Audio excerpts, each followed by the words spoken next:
Good evening once again. Now we are moving into another topic, another physiological process, one that I like so much. Don't get me wrong. I don't mean to say I don't enjoy the uptake and the processing of nitrogen in plants. It's also a fascinating process.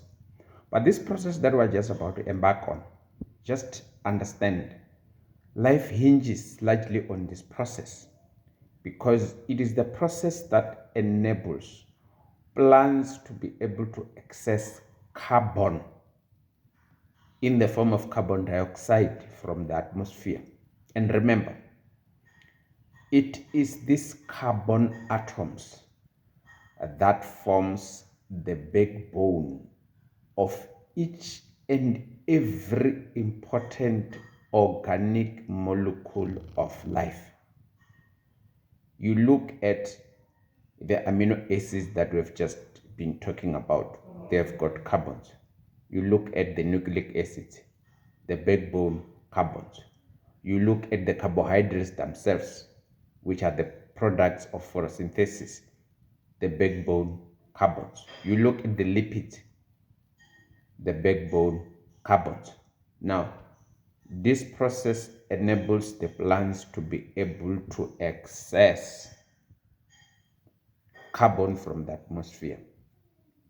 So you can see the various topics. There is a light reaction, photophosphorylation, the Calvin cycle, photorespiration, C3C4 and chem photosynthesis, carbon isotope discrimination, water use efficiency, temperature response curves, which I think we might not do under the circumstances, light response curves, and the carbon dioxide response curves. Those I think we might skip, we might not venture into, given the situation in which we are and the time constraints that we have. The light reactions, this, if you don't understand them by now, because this is what we dealt with at the first year level, the light reactions, the photophosphorylation process, and the Calvin cycle, these are first year topics. And as a result, I'm just going to go through, don't mind all these different types of slides. They talk about one and the same thing. This is just showing you a chloroplast, which is part of the mesophyll cells on the leaf of a plant. This slide again is showing you the leaf, the structure of the leaf, the anatomy of the leaf, which you did at second year with Mr. Ramova, all the way down to the chloroplast within the chlorophyll, which we did at the first year level. I just want to quickly, this slide is showing you the light stage of photosynthesis, the same as the previous one, this one, different formats talking about the same thing, but I'm going to use this one to quickly try and remind you about what the process entails. Remember, the light stage of photosynthesis takes place within the thylakoid membrane. If you look at, this is the other layer of the membrane, this is the other layer of the membrane. Remember, a membrane is a phospholipid bilayer, and within these membranes you have got a photosystem embedded. This purple stuff here, that's your photosystem. What is a photosystem? You can go back and read about it. It's basically a package. A photosystem is a package comprised of chlorophyll A, comprised of other photosynthetic pigments, your xanthophylls, and so on and so on. and it has got what is called the primary electron acceptor. This part here, which is your chlorophyll A, is called the reaction center because it is the one that triggers everything. What triggers that? In the last stage of photosynthesis, energy from the sun in the form of photons must reach this photosystem. All these other pigments, their responsibility is to be able to trap this energy. They harvest this energy, this light energy. After harvesting this light energy, they are going to pass it over to another light harvesting antenna until eventually what is important is for this energy to reach chlorophyll A, which is basically your reaction center.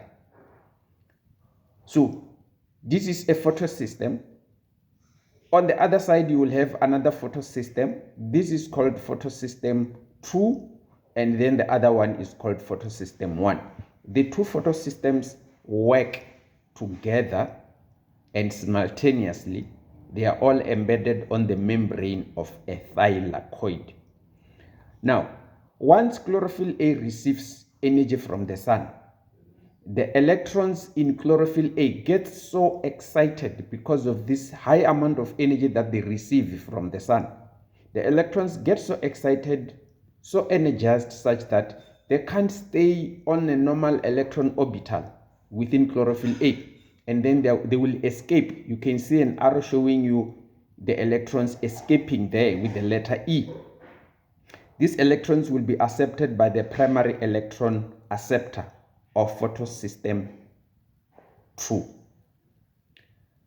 And then from there, this electron will keep on being moved from one electron carrier to another down the electron transport chain. And as it is moving down this electron, the energy that it received from the sun, it's lost bit by bit. As the electron is moving from one electron carrier to another, it is losing that energy.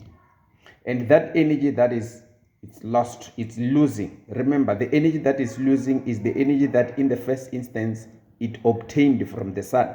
So that energy that it is losing, that energy is used to, in a process that involves the addition of a phosphate group to ADP to form ATPs. That is called photophosphorylation. The addition of a phosphate group to ADP requiring light. That is basically what happens in the light stage of photosynthesis. Now, there is photosystem 2 and there is photosystem 1 as indicated. So there is that electron moving from photosystem 2 down the electron transport chain all the way down. In the process, as it is moving from one electron carrier to another here, it is losing that energy which came from the sun. And that energy that it uses, it loses, it's used to attach the ATP, the phosphate group to the ADP molecule, forming ATPs. That is basically what happens in the last stage of photosynthesis. On the other hand, what is happening here in photosystem 2 also happens in photosystem 1. These two photosystems are the same. The only difference is that the chlorophyll A of photosystem 1 absorbs the maximum amount of light at a wavelength of 680, whereas here, this one absorbs the maximum amount of light at the wavelength of 700. That is why this one is designated P700 and this one P680. So this one independently will also get the energy from the sun. What happens here exactly happens there. Electrons is lost, primary electron acceptor of photosystem 1, and those electrons go down the electron transport chain until those electrons are finally received by NADP, which is going to be the first one to receive the last one to receive the electron, and it's not going to pass it over. That is called reduction. So NADP will be reduced to NADPH. So the electron that has been lost here in photosystem 2, fortunately, will be replaced by the one that is coming from photosystem 1. I meant to say electron lost from the chlorophyll A of photosystem 1 will be replaced by the one coming from photosystem 2. The electron lost from photosystem 2 will be replaced by the one that is coming from the splitting of the water molecule, which will be splitted into an oxygen gas, hydrogen protons, and electrons in a process called photolysis. That is basically, in brief, what happens in the large stage of photosynthesis. This was just a revision. These things we have dealt with at first year. Thank you.